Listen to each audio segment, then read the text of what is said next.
y de alguna manera siendo recíproco a tu generosidad de abrir la puerta, si me permites decir gracias, porque antes de que empezáramos la entrevista me daba el pésame por la muerte de mi papá, y se me viene a la mente aquello que decía mi nana, que en la cárcel y en el hospital es cuando uno conoce a los verdaderos amigos. ¿Tienes muchos amigos, Javier, o te quedaste sin amigos durante todo este trance? Porque por miedo, por lo que sea, muchos seguramente dijeron zafo y se alejaron. No, definitivamente. Yo pensaba que era muy afortunado porque tenía muchos amigos, para mi parecer, pero tenía amigos pues en las reuniones, los festejos, los convivios que tenía, la posición. Entonces realmente era muy afortunado en todas las amistades que tenía. Cuando caí en desgracia, cuando estuve pues desde el arraigo, realmente fueron muy pocos los amigos, los compañeros que estuvieron conmigo. Tuve muy buenas, muy desagradables experiencias, pero tuve muy agradables experiencias, gente que realmente pues no las consideraba, pues dentro de mis círculos de amistades fueron los muy solidarios, fueron los menos, los amigos con los que yo realmente contaba, con los que yo pensaba que contaba, pues como tú dices, zafo y ahí nos vemos. Tuve muchos problemas para inclusive obtener información que lo podían obtener de la corporación, de mi corporación, que podía ayudarme para tener elementos de prueba a mi favor. O sea, realmente fue muy poco lo que fue una experiencia muy enriquecedora, muy triste, pero realmente pues me quedé con los amigos que realmente tenía que quedar.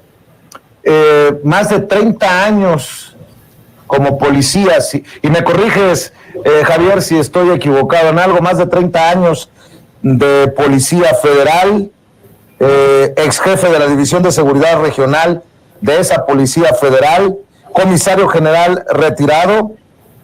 Yo te pregunto, ¿qué piensas de la estrategia de seguridad del presidente Andrés Manuel López Obrador? Vamos a dejar la víbora chillando, Javier, si me permites, en esta entrevista sin censura, porque pues al final está este debate, esta falsa polémica, para mí es mi opinión, de si la Guardia Nacional debe estar bajo el mando de la Secretaría de la Defensa Nacional para evitar otro fiasco como el que sufrió México con la Policía Federal, que se contaminó hasta la médula de la corrupción, y con justa razón, pues si la cabeza, el secretario de Seguridad Pública, era el vínculo con el narcotráfico. ¿Qué piensas de esto que te planteo? Porque mucho se le ha criticado al presidente Andrés Manuel López Obrador, quien ha hablado de abrazos no balazos, que no es necesariamente esa la estrategia, sino de ir al fondo, a la raíz de los problemas de seguridad del país, y pareciera que los datos, los números que son fríos, le empiezan a dar la razón al presidente. Pero bueno, también hay que entender que es algo que nos desespera, que quisiéramos ver de la noche a la mañana una drástica caída en los asesinatos, pero pues la realidad no es así. ¿Qué piensa Javier Herrera Valles de esto?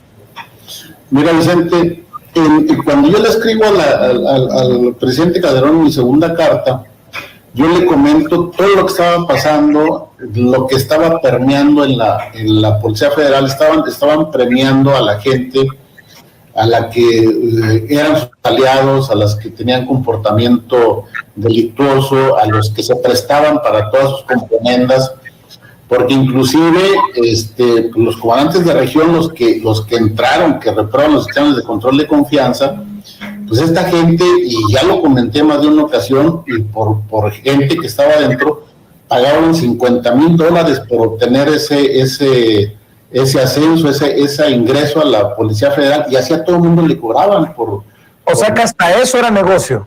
Era negocio, porque al final de cuentas los ponían en una tiendita, les costaba el entrar a ese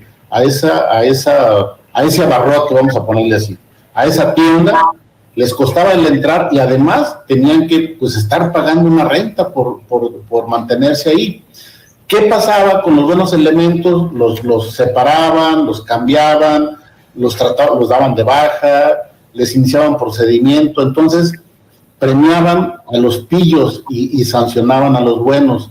Y yo le digo al presidente que iba a pasar que realmente fuera desánimo y que se empezaran ahora sí a permear la corrupción, las malas prácticas, como fue así.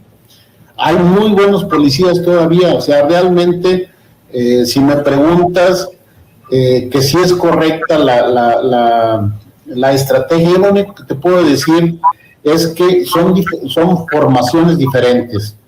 El militar tiene una formación en la milicia para defender al país, el policía tiene ese tacto para poder tener esa proximidad con la sociedad, ese acercamiento, ese criterio, y todavía hay muy buenos policías, o sea, se puede hacer, o sea, era importante una depuración. Yo no estoy de acuerdo con la desaparición. Entonces yo creo que el presidente puede entender esta parte y realmente aprovechar esa experiencia, ese aguante que tuvieron estos elementos para poder continuar con una buena estrategia de seguridad y acercamiento. Las carreteras prácticamente están solas, hay muchos asaltos. El manejar un vehículo de emergencia no es cualquier cosa, o sea, realmente se tiene mucha práctica desde la escuela y sobre todo estar en las carreteras. Entonces, sí es importante, no más en las carreteras, sino en la investigación, en el enfrentamiento, en la disuasión. O sea, se puede hacer con los todavía no sé cuántos elementos habrá de la Policía Federal, los civiles que realmente aguantaron y todavía están aquí. Todavía tengo yo un hijo, ya lo comenté en alguna ocasión, es un excelente policía y no porque sea mi hijo, pero pues hay así como él hay muchos policías, muchos civiles que se pueden aprovechar esa experiencia y formar más policías que tengan esa proximidad, ese cariño a su país, al uniforme, y sí se pueden hacer muchas cosas definitivamente.